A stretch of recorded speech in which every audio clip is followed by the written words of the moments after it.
Sidibé. Banderoles, pancartes, marches et meetings. Les principales centrales syndicales de Mauritanie ont battu le pavé ce 1er mai 2019. Elles ont porté les revendications des travailleurs, travail décent, amélioration des conditions matérielles, morales et professionnelles des travailleurs, la généralisation effective de l'assurance maladie ou encore l'augmentation des salaires face à la détérioration du pouvoir d'achat. Le 1er mai de cette année est une fête qui intervient dans un contexte malheureusement très difficile pour les travailleurs, compte tenu des problèmes du chômage qui gangrène et aussi de détérioration du pouvoir d'achat, compte tenu de la hausse vertigineuse des prix des denrées de première nécessité et aussi le problème de précarité qui prévaut au niveau de tous les secteurs, compte tenu également du développement de la sous-traitance. Les principales artères de la capitale Nouakchott ont été empruntées par des cortèges de manifestants représentatifs du mouvement syndical dans notre pays, endroit reconnu dans la Constitution. Les travailleurs de tous âges étaient là pour défendre les droits des travailleurs mauritaniens au cours de cette journée symbolique. Cette année, la célébration de cet événement n'a pas eu l'éclat habituel, assurément à cause du contexte électoral. La tradition a été respectée cette année encore. Les centrales syndicales ont toutes convergé vers le ministère du Travail, de l'Emploi et de la modernisation de l'administration pour remettre aux ministres leur plateforme revendicative. D'autres travailleurs du secteur informel, cette fois notamment, n'ont pas manifesté. Et ils ont leur raison, il y a la famille à nourrir et ils ne peuvent pas rester un jour sans travailler. Reportage. Au marché central de Nouakchott, dans les bazars, ce 1er mai est une journée comme les autres. Magasins et petits commerces sont restés ouverts.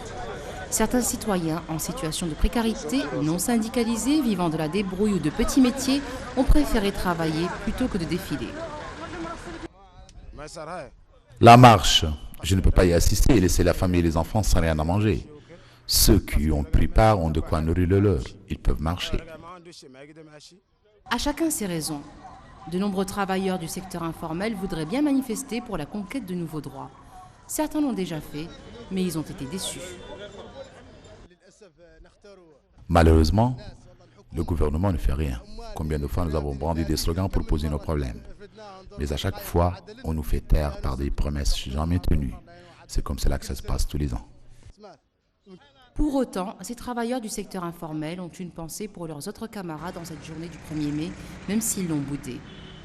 Ils espèrent que leur cause sera au moins entendue par les pouvoirs publics. Et justement, à l'occasion des festivités du 1er mai, nous recevons ce soir sur notre plateau M. Mohamed Souleyman, du bureau exécutif de l'Union générale du travail et de la santé. Monsieur Souleyman, bonsoir. Bonsoir. Alors, comme d'habitude, comme chaque année, vous avez organisé des défilés à l'occasion du 1er mai. Alors, qu'est-ce qu'il y a de nouveau cette année par rapport aux autres années? Bien sûr, nous avions, comme toutes les années, on a manifesté, mais cette fois-ci, on a manifesté dans le jaune pour donner un avertissement à l'État parce que les travailleurs de la santé n'étaient pas très contents du fait que les protocoles d'accord qui sont signés avec le ministère, avec le gouvernement en général, ne sont pas respectés. Dans quel sens ils n'ont pas été respectés? Donc, il était prévu qu'il y ait une augmentation des salaires. Il était prévu qu'il y ait 2 ans de plus pour l'âge de la retraite à 62 ans plutôt que 60. Et puis, le fait de ne plus considérer les années de travail, donc les 35 ans de travail. Et donc, il y a aussi des augmentations de salaires qui n'ont pas été perçus par les travailleurs depuis 10 ans. Et pour quelles raisons, à votre avis? À cause de l'application du nouveau statut ou bien du nouveau décret de la fonction publique en 2016 qui a reversé les fonctionnaires du ministère et les personnels de santé et des affaires sociales dans de nouveaux corps. Et donc vous pensez que cela peut constituer un empêchement ou... Nous croyons que l'État l'État fait de son mieux pour eux, mais quand même, nous ne sommes pas, et les personnels ne sont pas du tout contents, et c'est pour cela qu'on manifeste. Les prochaines étapes, on va plutôt lever encore plus l'encre pour faire des grèves ou manifester pour avoir nos droits. Parce qu'il est temps qu'on ait des droits et qu'on soit dans de bonnes conditions de travail. Et comme ça, il pourrait y avoir plus de rentabilité dans notre travail. Alors justement, quels sont les principaux points de votre plateforme revendicative? Voilà. Comme tous les autres secteurs, nous voulons qu'il y ait des distributions de terrain pour les travailleurs de la santé parce qu'ils n'ont jamais bénéficié. Nous voulons qu'on ait nos arriérés d'avancement. Nous voulions qu'il y ait cette augmentation sur laquelle il y a eu des protocoles d'accord et aussi l'augmentation de la prime de risque pour qu'elle atteigne 7000 MRI au lieu de 20 000 ou 50 000 qui sont donnés actuellement au personnel. Et nous voulions que tous les personnels la perçoivent avec le même montant et les mêmes valeurs. Voilà. Alors, où est-ce que vous en êtes maintenant? Est-ce que l'État vous écoute? Est-ce que vous négociez? Où est-ce que vous en êtes au niveau des négociations par rapport à... Nous avions toujours, dans l'Union générale du travail, nous sommes responsables et nous voulions toujours négocier avec l'État parce qu'on croit bien que l'État ne peut faire aussi, après tout, que ce qu'elle peut faire. Mais puisqu'elle a donné l'engagement de faire, elle doit le faire. Donc, si elle ne le fait pas, nous, on est en droit aussi de manifester pour dire notre mécontentement. De prendre des mesures aussi pour un peu... Pour que ces droits soient appliqués. Et parmi ces mesures, il y a les mesures connues comme les grèves et puis les sittings. Toujours légal, bien sûr. Toujours dans la légalité. Alors, merci donc, M. Mohamed Soleiman, d'être venu sur ce plateau. Je rappelle que vous faites partie du bureau exécutif de l'Union générale du travail et de la santé. Merci, madame. Merci. Merci à vous. Les présidents des 5 pays membres du G5 Sahel sont à Ouagadougou depuis ce soir pour assister à un sommet extraordinaire consacré à la sécurité régionale. Un sommet en présence de la chancelière allemande Angela Merkel qui est arrivée au Burkina, première étape d'une tournée au Sahel. Cyril Sidibé. La chancelière allemande est arrivée en fin d'après-midi à Ouagadougou pour prendre part à un sommet extraordinaire des chefs d'État des pays membres de la force conjointe G5 Sahel prévue demain dans la capitale du Burkina Faso. La force conjointe G5 Sahel, dont la présidence pour l'année 2019 est assurée par le Burkina Faso, regroupe également le Mali, le Niger, le Tchad et la Mauritanie.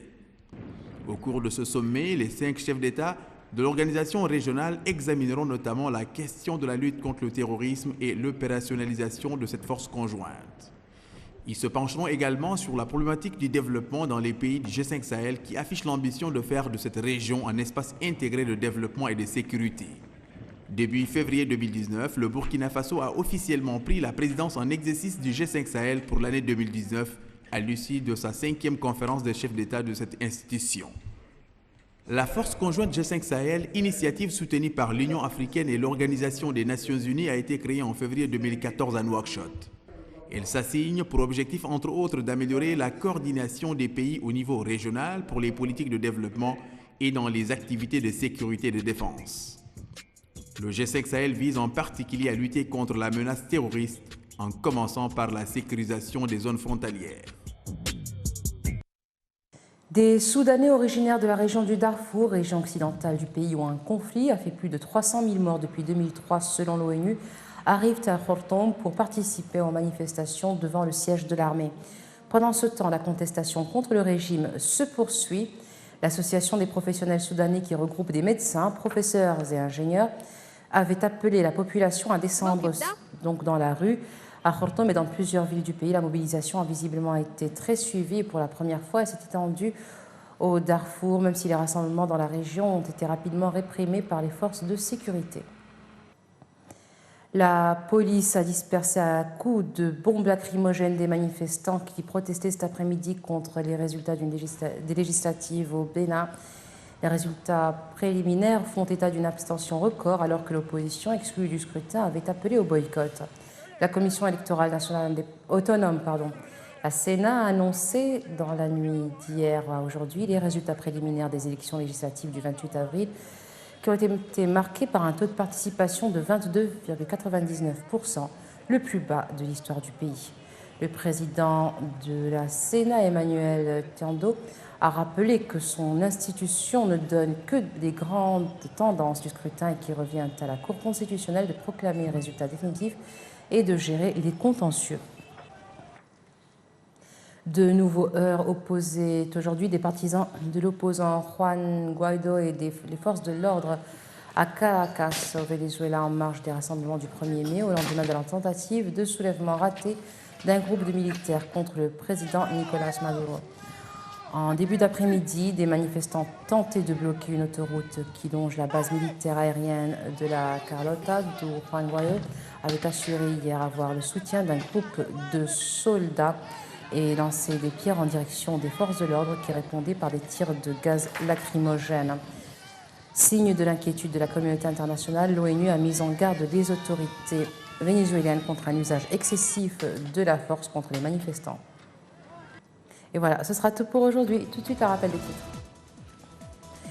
Les travailleurs mauritaniens célèbrent la fête du 1er mai. Toutes les centrales syndicales ont défilé à cette occasion.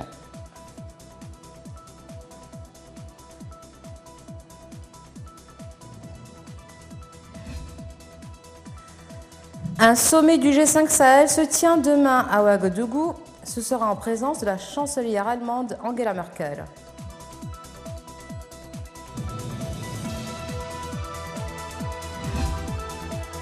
Au Bénin, la tension est montée d'un cran au lendemain des législatives. La police a fait usage de bombes lacrymogènes pour disperser la foule.